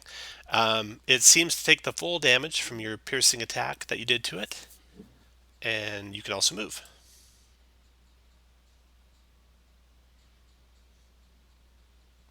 The thing is moving at a speed you think of about... Oh, it's going pretty slow. You think the most ground it could cover in a round might be about 20 feet. Okay, sorry, it's done. Arath, your turn. I can't really see what I'm attacking, so I guess I'll. Your friends tell you it's just walk out there. You can see it. Yeah, there you go. Yep, I see it now. All right, firebolt. All right, 14 connects, 5 points of fire damage. The thing appears to take all fire damage. Affects it. Wonderful. Then finish your move where you like, Arath. I will stay right here at the back of the party. Your turn, Reese. A sacred flame. All right, you don't think this thing's going to be able to dodge your sacred fires, but somehow it does. Wow. The flames reflect off of a major gemstone on its back and like radiate in all directions. That is one quick jelly. Yep. Oh my god. What's your raven want to do? Nothing. It's Nothing. Okay. I'll assume he does nothing. I won't ask you unless you tell me in the future. All right. Very well. Okay, Reese is done. You can also move Reese if you like. Ryan, your turn. So if you, I go in front of the party, and I just use dodge on myself, and I dwarvish. okay, Hopefully it'll come to me. you go up there and dodge. Uh-oh. Uh-oh. I don't like that figure. Something good's coming. Arya, you're concentrating. This lightning bolt will be concentration for you. And Cadence, what kind of awesome Sorry, say stuff you again? got? The lightning Cadence bolt is will gonna be your concentration. Use the spell that he just learned and cast Fairy Fire. Ooh, nice. Okay. DC 13 dex. 13 dex save. Dex save. Oh, did I roll? That first one was that first? Oh, the first one was Sacred Flame. That's right. Okay. So yeah, it is all illuminated and covered in purplish glow. Do you use purple? Oh, of course. Of course. Which gives anyone attacking it advantage on their attack. I like that word. Cadence is done. Next to go is the jelly. Oh, my bonus, I will inspire the Firebolter. Oh, thank Awesome. you. All right, Arath. You guys all have this little 3-leaf symbol. That's your inspiration. Don't forget to announce you're going to use that before you make a roll, so it's a advantage on your roll, but not a reroll. The little Nike-like symbol on Arath is your bardic inspiration, and that you can also use after you roll. That one you can use after you roll. Wonderful. Thank you. For a check, an attack, or a save. Okay, and you declare you want to use it before you say out loud what your total success was. That's how we'll know you want to use it. Gotcha. All right. Thanks. So the jelly moves 10 feet, and then double moves 10 feet, and it's coming your way. It's done. Dan, your turn. Dan's gonna take his short bow and knock an arrow into it and let it loose. Right. So 17, does that hit? Because I'll Yes. also add sneak. It does. So 17 for 13. 13. Okay. Pearson. All right. And I'm gonna just kind of skedaddle right over here. Good. How do you rule hiding? Like what's You have to have no line of sight to it, or it has to have no line of sight to you, which you'd have to go to there to okay? hide. And then I will bonus action, cunning action, hide. Got it. And then for line of sight, for determining cover, which also determines line of sight, The corners. I use the rules from the Dungeon Master's Guide, page 251, which is all the same as 3.5 and 4.0, and so if you're used to that, it's the same. Okay. Okay. Do I need to roll stealth or anything? No, you can wait until you actually use it. Gotcha. So Dan's done. The end of the round, Ryan, you see disturbing sight. Another one of these creatures sliding down the wall to the south. And I'm going to add him to the initiative. I let everyone know that there's another one of these creatures. Tom, is there any chance that second one would have been hit by the Fairy Fire? It was hit by the fairy fire. That's why I rolled twice on the dex save. Oh, okay. And failed both. So they are both lit up. And that's why you probably saw it before it could sneak up on you. Arya, your turn. Awesome. So this thing will close the gap to you, Arya, this round if you stand where you're standing. Fall back. Just keep backing up, yeah. Back up. Oh, at the end of the round, the dwarves back up. 1, 2, 3, 4. Give you guys a little room there. Okay, I thought Arya. dwarves were brave. There's the rear guard. They're watching for the dragon. Sure. That's their story. All right, Arya, that's a hit. And that's a lot of damage to that thing. 9, 6, 15 points damage. Good job. And then you can move if you like, Arya.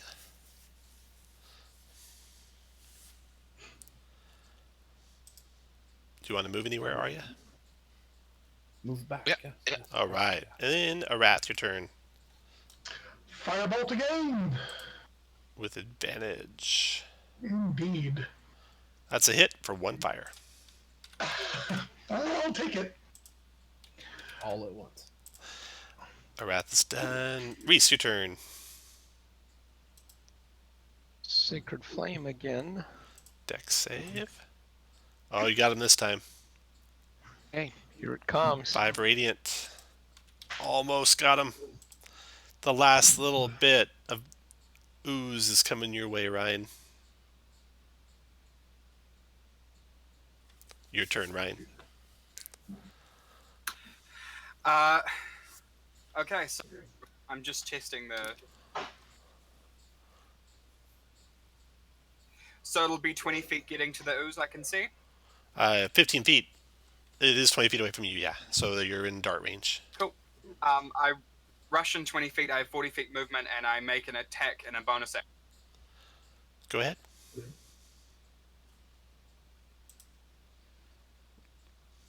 How do I? Oh, okay. So you move up there. If you want to use your unarmed attack, or you want to use a short sword attack, you just click short sword. 17's a hit. Doing. So I roll for my main attack, and then as a bonus action, I can take my unarmed attack with Flurry of Blows. Right. Hold on just a second, though. Let me take care of the short sword attack first.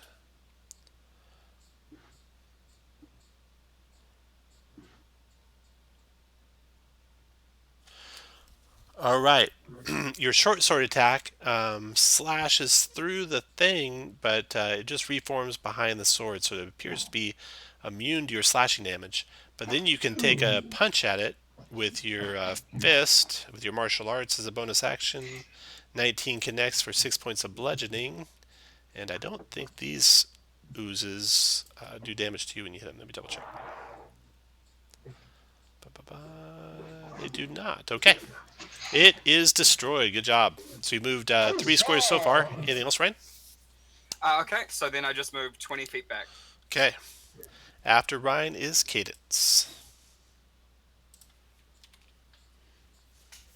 So Caden sings a bit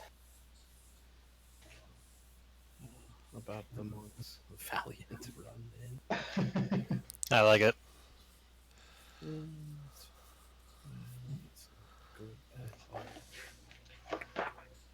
Where are you guys seeing the one to the south then? Without looking for it.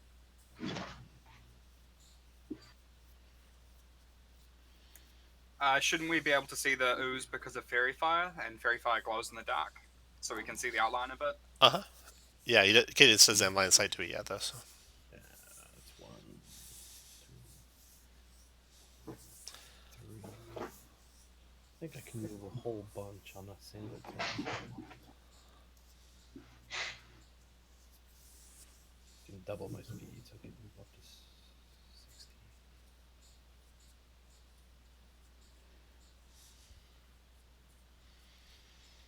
I'll come here and I will attempt to viciously knock him in a guttural language that sounds more like a Klingon swearing than. Or maybe Cadence is hacking up a hairball.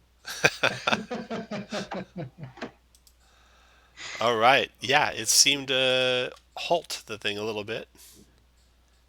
Doing 4 psychic to it. Remember the good old days when oozes would do like psionics back against you? I do remember that That's way what it. back. That's what it needs. Yeah. I They actually don't have know a what variant one- for that in 4th edition, 5th edition.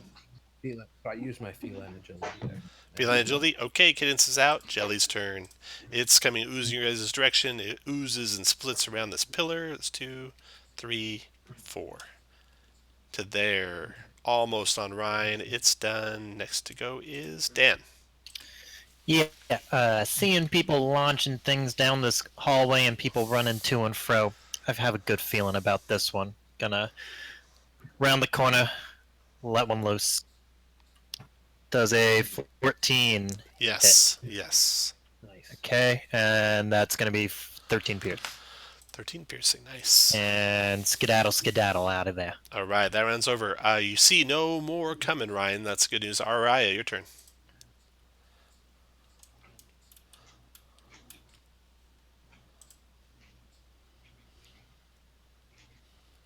Um,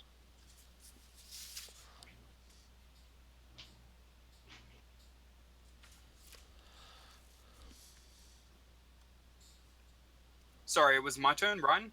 Yep, Araya's turn. Yep. Oh, Raya. Arya. Sorry, Arya. Oh, sorry, Arya. Okay. You should step in front of me for a clear shot.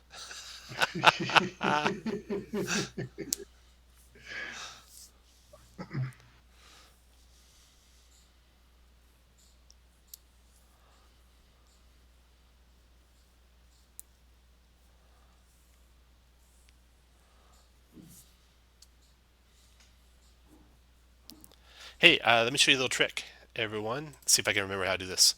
If you leave your tools on the select tool, the regular arrow, you click your token. You left click and hold your token, and then you right click while you're still left clicking and holding, and it basically gives you a range indicator. You got to remember to redrop your token where you started. But you can practice it. Just move one square at a time and make sure you don't, move 5,000 squares away like Ryan just did. Sorry, my thing scrolled and I couldn't scroll back. But it's a nice tool. That way you don't have to go to the range tool and back, because I know that's always annoying. Sorry, is that? So you left click and hold, and then you move your token like one square to the right, and then you tap the right one, and you'll see a range arrow appear. And if you, I think if you tap, if you double tap, it puts a waypoint. It might even be a single tap, I'm not sure. Yeah, one tap. Yeah. That's the way you can check range and do your movement without going to the indicator, range indicator. Anyway, back to Araya. What do you want to do, Araya? Arya. Arya. That too. Yeah. Just remember, what is the show there? The little Arya. Game of Thrones. Dragon. What's Game of Thrones? Yeah. So that's it right in front of me, right? That's not. That's the bad it. One? That's the bad one. Yep. Well, bonus action, switch my hunter's mark to that one, and I will.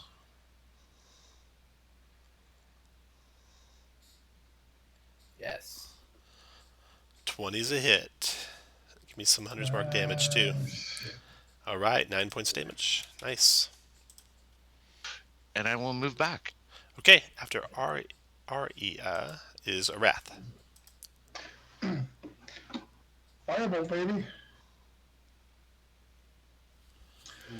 I think I'm going to spend that. Bardic Inspiration, nice. Indeed. 14 to hit. That's a hit for 5 points of fire. Excellent. Toast him. Finish your move where you want to finish your move, and then Reese, your turn. You don't have to tell me. You just move it. Yeah, thanks. All right. That is I forgot I was a halfling, so I moved 30. I'm gonna move back to. Oh yeah, your speed's only 25, huh? Little legs. Yep. Which doesn't quite get you past your allies, but we'll go over that next time. Well, I can move them through, right? Yeah, they're still difficult terrain though. but not for halfling. No, that is still difficult. The advantage you have is you can move through a medium-sized enemy, whereas your allies cannot. But nothing about your power makes moving through a creature not difficult terrain. It just I see. allows you to move through a creature, which other people Okay. can't. I can move through an enemy, you're saying? Yep, you can move through a medium enemy, whereas Okay. normally really the size has to be too different normally. Okay, Reese, you lit him up, you moved, and then Ryan, your turn. So I can't actually see it at the moment. Oh, I'm sorry, hold on. Give me a sec. It's right there. Don't you see it on the map? It's just It's one. okay. Sorry, my thing must be glitchy. I run up, and I'm just going to use 2 unarmed attacks. I'm assuming I don't need to disarm because I'll have one hand free. Yes, that's right. Cool. So I attack with unarmed. Okay. 22 and 23 for 6 and 6. And that finishes it. Good job, guys. Huzzah! Huzzah! Okay, you can proceed into the temple proper now with that thing out of the way. Let's scoop up the glittery bits. Yeah. Yes. So the bloodstained limestone altar stands at the far end of the room. Searching the room, everyone go to make a wisdom perception check, or you can do an intelligence investigation if it's higher for you. I'd like to pray to my god for guidance, and also when I'm asking them for guidance, I say, "What would you like me to do with this altar?" Just in case it answers the Nice. All right. You find a couple secret doors in your searching. There's a secret door in this pillar. The northeast pillar in the temple has a secret door in it. Inside is a cavity. After you check for traps and such, you find inside a cavity packed with dwarf skulls that tumble out when the door is opened. Oh, what the? Yeah, and in That's nasty. addition to that, under the dwarf skulls at the bottom of the cavity is an unlocked stone coffer containing 15 gemstones worth 10 gold pieces each. Huzzah! You find, furthermore, secret doors in various locations. I'd like Fine. to pick up one of the dwarven skulls, hold it at arm's length with its facing toward me, and just say, "Alas." Nice, Shakespeare. There you go. Secret doors all around. Wowza. Yeah. The dwarves come into the room behind you guys and are amazed at all the secret doors you guys were able to uncover. They say, perhaps you could help explore the rest of the place, just in case there's anything else in here? Yeah, why not? All right, so that completes your search. You didn't find any kind of like secret compartment or anything inside the altar. Ilmater did not give you an answer on what to do to the altar, so that's up to you. What is there anything special about the altar? Just that it's limestone and it's blood-stained. Okay. What are the 2 holes? Are they like places to put that? They are just 2 little small concavities. You're not sure exactly their purpose. Put a skull in there. See what happens. In each hole. Sure. I'll grab another skull and The cadence On the is whole. stacking them. I'm not sure Ilmater would have said, perform the religious rituals of the dwarven evil deity. But you did, and luckily though, okay, But you did. everyone put you guys where you want to be when that happens. Oh. I'm where I want to be. I have the door to run away.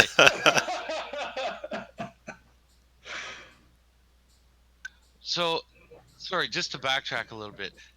These guys said that their god is a good god, but this is an evil temple? They are dwarves of Moradin, they claim.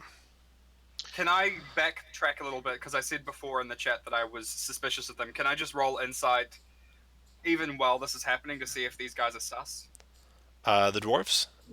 Yeah, I was just gonna ask them again and incite them. Yeah, everyone can make an insight check. And is everyone happy where they're standing? Looks like you are. I mean, I'm not happy with it. Yeah, better than nothing. All right. You have no feelings of them trying to double cross you or anything. They are just as startled as you are. Boy, I know something about double crossing. They are just as startled as you are.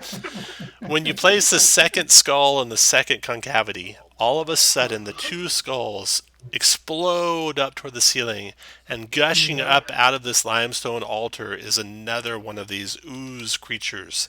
And two erupting spouts of goldish ooze, and then it can coalesce into another ooze. Everyone roll initiative again. I'd like to use my inspiration. Good time to use inspiration.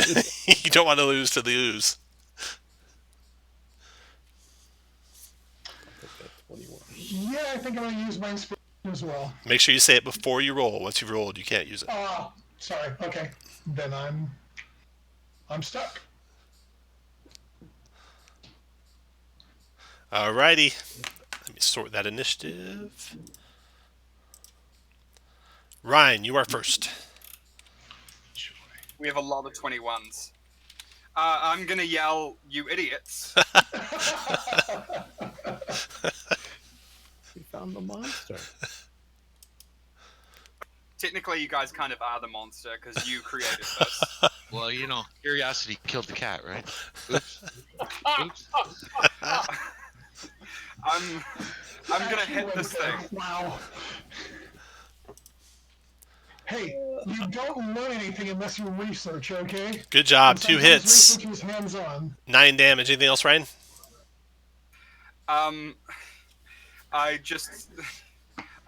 look at them disappointed and I end my turn. Reese, your turn. Run away.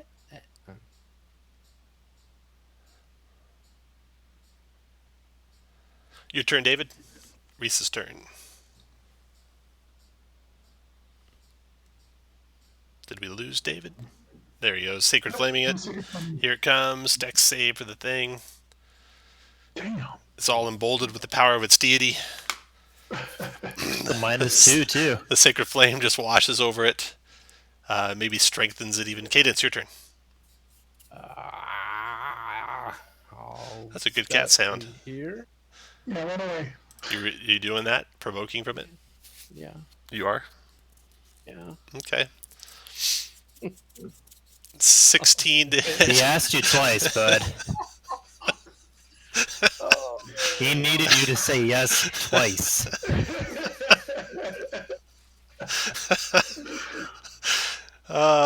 Listen, buddy, gave you an out and you didn't take it. Did Cadence go down? Yeah, he did. Curiosity did kill the cat. Sorry, I didn't mean for it to be literal. Oh, man. Okay, and then the jelly goes next. Not good. It, let's see. It's going to randomly attack one of you two still standing. 1 through 3, it is a wrath. Oh, no. Oh, no. Let's hope for a low roll. Low roll here. A wrath. A wrath. I'm going to use my reaction to cast shield, giving me a +5 to armor class. Suck on that, Jelly. Oh, you can decide not to if this would not hit. We'll see here. Pseudopod going. 14. Shield will get you, won't it? Actually, no. My armor class is a 15. Oh, without shield. Nice. Yeah. With your mage arm and your dex. Okay. So you avoid 18 points of bludgeoning and acid damage, and it is done. All right. Arya, your turn.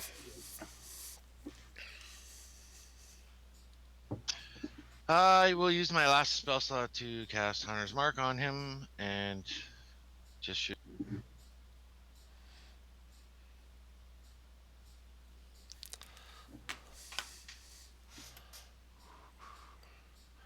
Bum, bum, bum. 10, believe it or not, is a hit. Oh, Jesus. For 4 points plus Hunter's Mark. And you should have still had Hunter's Mark unless you cast another spell in the meantime. Oh, actually, no, you're right. Yeah, I could just bonus action move it. I Yep. forgot. Sorry. Yep. It lasts an hour. Yeah. Good. I still got a spell slot. So 8 points of piercing damage. Got it. Okay, next to go is a rat. No, go ahead. Can I object interaction throw a good berry to I'm sorry, who's beside the. That'd be me. Arath is beside Cadence. So I'll throw him a good berry and tell him to stuff that in his mouth. Okay, Arath, your turn. I am going to use my. Well, you know what? I'll save it. Yeah, I'll stuff a good berry in Cadence's mouth. Is that a move action? Is that a standard action? It's a standard action. Yeah. Feed him. Don't lose a party member. All right, Cadence, you are back to the conscious, with 1 hit point and prone and all that good stuff. I'll let you mark it all. And Arath, you would have got inspiration, but you already have it. So instead, I'll give your inspiration to Cadence. Fair enough. All right. I always give inspiration if you ever bring a party member back. Thanks. Always a good thing. Always a good thing to do. Arath is done. You want to move anywhere, Arath, or are you done? This is my good berry. Yeah, I'm not moving. Yeah. Nope. I'm cool. Okay. Your turn, Dan. Alright, taking a look at the party I'm with here, I'm gonna decide if it was a better idea to get trapped by them Zentarum. I mean, given the circumstance I'm in, I'm just gonna kind of shooting them a little bit. So does it 10 hit? It does. For 12 piercing. Nice. Okay. Uh-oh. You better hurry. If it gets another round, it's gonna be bad. 1, gonna just kind of be there. All right. Next go is Ryan. Okay. I'm gonna use my bonus action first. And then I'm gonna use my standard action for dodge. I don't think you can do that. I think your martial arts specifies that you have to take the attack action. Then I attack twice. Sorry. Okay. All right. So the first one's a hit for 7. The second one, go ahead and make your attack roll. Another hit for another 7. 14. Almost gone. Reese, you got to finish it. Please.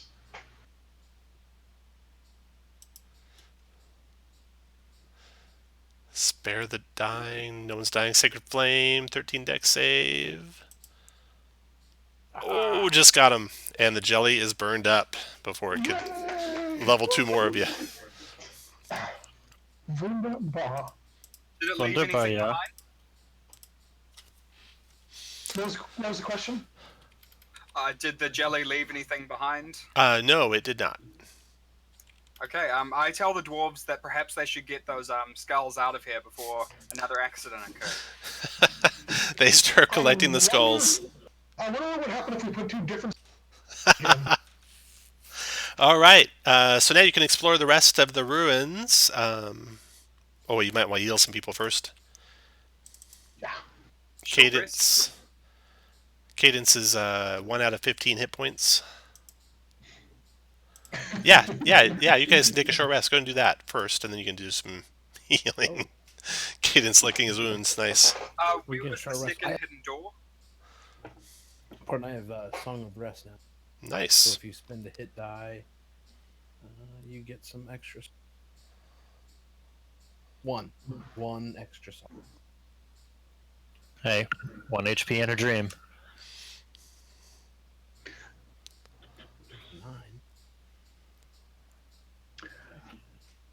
9. During the long rest, I'm sorry, during the I'm going to use Arcane Recovery to get my 1 spell slot back.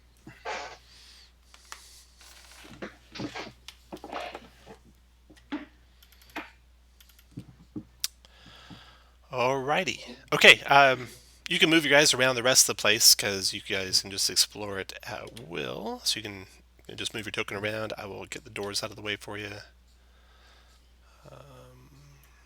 There was 2 secret doors we saw, weren't there? Where was the 3? There's 3. There's 1 here. Any 1 here. Yep. Any walls you can see through One were here. a secret door. Yeah, let's not split the party either. So, okay, looks like we're heading to the south. It's okay. I can stand my own. What's gonna get me? A jelly?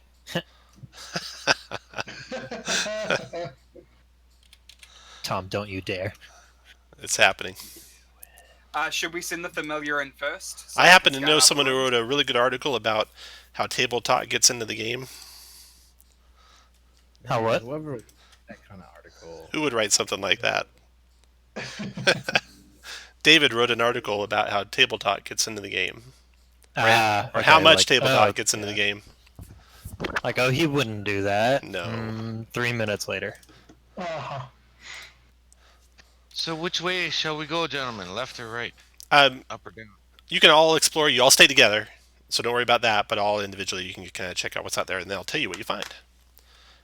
Because you explore it all together, but nothing else will jump out at you, so to speak. Well, Okay, what's to the south? So the hallway to the south ends in a room full of rubble, in which you find nothing of value. The hallway behind the altar that wraps around back behind the altar has just rubble filling it. To the north, there's a hall that ends in a room, and in that room, it's a bedchamber. There's 3 stone bed frames standing against the east wall, and that's, if you go north out of the temple room and then the east to the end of the hall, you'll find that room. And the south edge of that room has a secret door in it. So you guys could all move up there if you like. That sounds Can good I? to me. Can you? Dan is in the release right my- spot. Everyone else goes north from the temple. Yeah, and then Can you release my torch so I can bring it with? Who all You don't have grab control over removing it? Oh yeah, I got it now. Okay. All right. And then the room through the secret door off of the priest's bedchamber is a vestry. An empty stone font juts out of the southwest wall. A stone wardrobe against the east wall holds the rotted remains of 2 suits of red leather armor, which you recognize, Cadence, as vestments worn by priests of Abathor.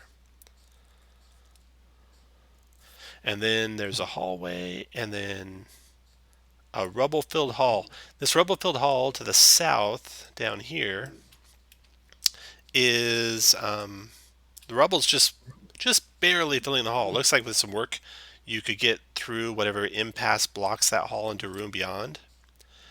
And the dwarves, again, beg you to stay and ask you to stay until they can clear that. But that will take until tomorrow. So do you want to stay or do you want to go back? I have to now. To move all the rocks? Yeah. It's gonna take till tomorrow. This Yeah. is probably safer than the dragons, to be fair. Like, being out here is safer We than, could close you the know. secret door. I'm sure the worm has terrible eyesight. Why would it We want may to as crawl well into stay, a small, it's a- tiny room? I don't think he could get back here. Could be Yeah. a Okay. small dragon. Let's stay in the haunted temple of a evil god. It's I not like the way haunted, you they were think. They were just jellies. We're inside the altar. adventurers. It's not haunted yet.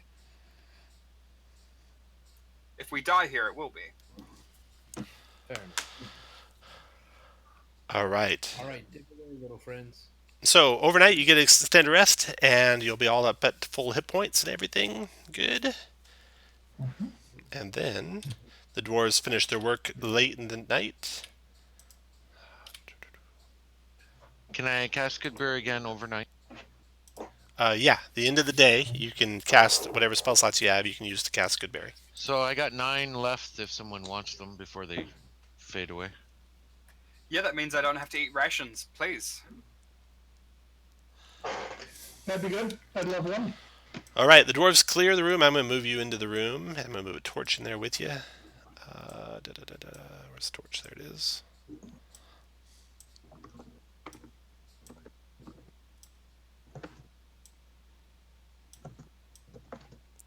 So this is the room that's at the end of the rubble-filled hall. And inside this room, you find... Oh, wait, there's another rubble-filled room to the south hall. Half buried in the rubble here is the skeleton of a dwarf priest wearing rotted red leather armor. The dwarf was killed by part of the room collapsing. This is back south of that hall. You found, around the skeleton's neck, you found a tiny jeweled dagger on a silver chain, which is the symbol of Abathor. And it's inscribed with Dwarvish runes, and some of you can read Dwarvish, right? Yep. The I runes, can read Dwarvish. the runes translate into greed is good. All right. Can anyone else read Dwarvish? Was the priest's name Gordon Gecko? Might have been. All right. Back to the room you're in. What's the star in the circle? Let me tell you here. See, there's an alcove in the south wall. Would it be just a pillar? No, it's like a statue usually. Yeah. There we go. Okay. An alcove in the south wall holds the rubble of a shattered statue. An alcove in the north holds a statue of a dwarf with horns, which stares greedily at a glowing green gem in its hands. Oh, I gotta check out that glowing green. Yes. Give us a moment. Do we recognize the dwarf? Make a knowledge history check. All right. 21. With your knowledge of history and your knowledge of dwarves, anyone trained in religion? Yes. And do you speak? Ryan is trained in religion and speaks Dwarvish. Oh, you got both. Okay, make a religion check for me.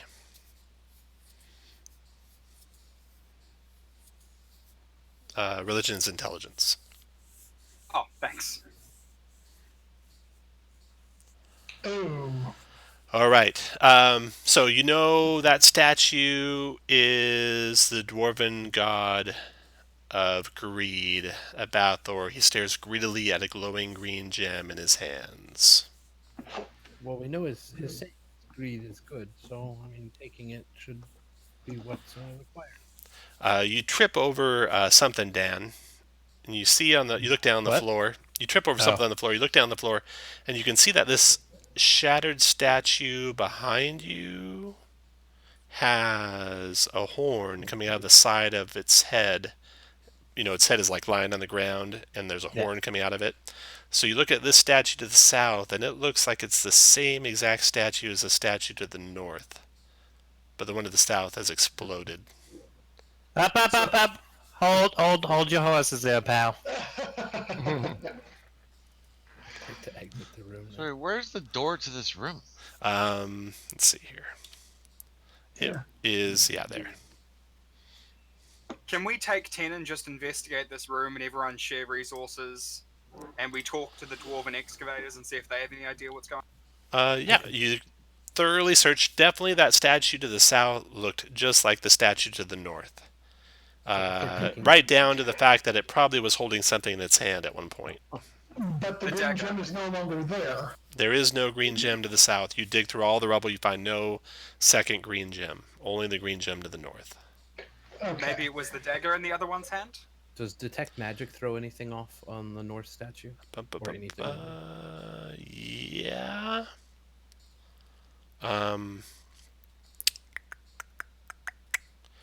The glowing green gem has an aura of magic on it, and it is evocation.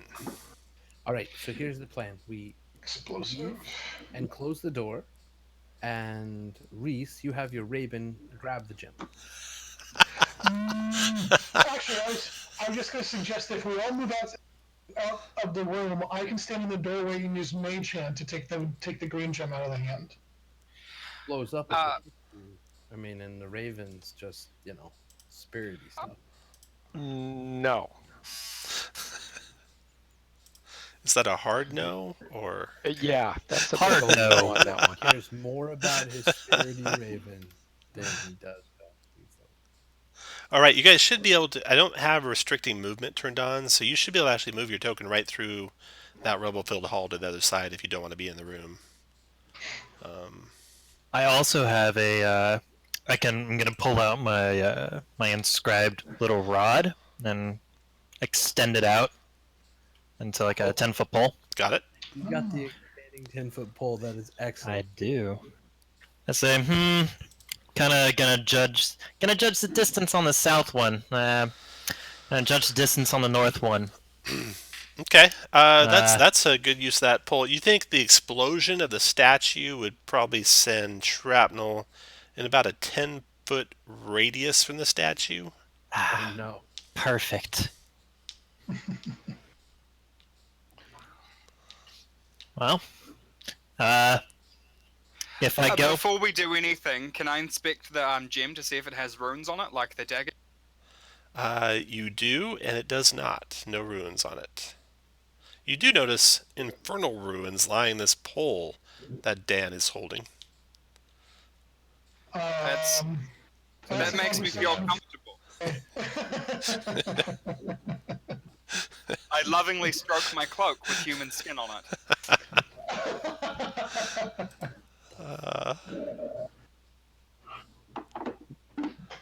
I pull out a torch as well, by the way, just because I like seeing. All right. ooh, 1 second. Hold on. Let me look up Polar Collapsing real quick. I wonder if I have to hold it, or if do I have to hold it, or do I just have to say the command action? Just say the command. Hold it. You have to hold it to make it change length, but you can leave it in one of the two. Okay, because I was thinking if I could just like prop it under and then have it just. Oh, no. You do have to hold it, yeah. Yeah, I have to hold it. Okay. All right. You ready to use Mage Hand? Absolutely. All right. Your Mage Hand grabs it, lifts the stone off. As soon as the stone clears the hands of the statue explodes in a cacophonous blast. Dust and rocks and gravel fly through the air, and when it finally settles, you guys like cover your eyes and look away. When it finally settles, the statue is a pile of rubble. The gem is gone. Well, that was a curious reaction. Yeah. Here's what it would have done had you been standing next to it Oh God. and no. triggered it. 28 points of piercing damage, 15 dex save for half. Hey, that's not a kill. Glad. That would have killed me. Awfully good. Mage Hand for the win. Okay. Do we want to search the rubble, see if we can find other... Oh, well, there was a priest that had that around him. Well, let's search the rubble anyways.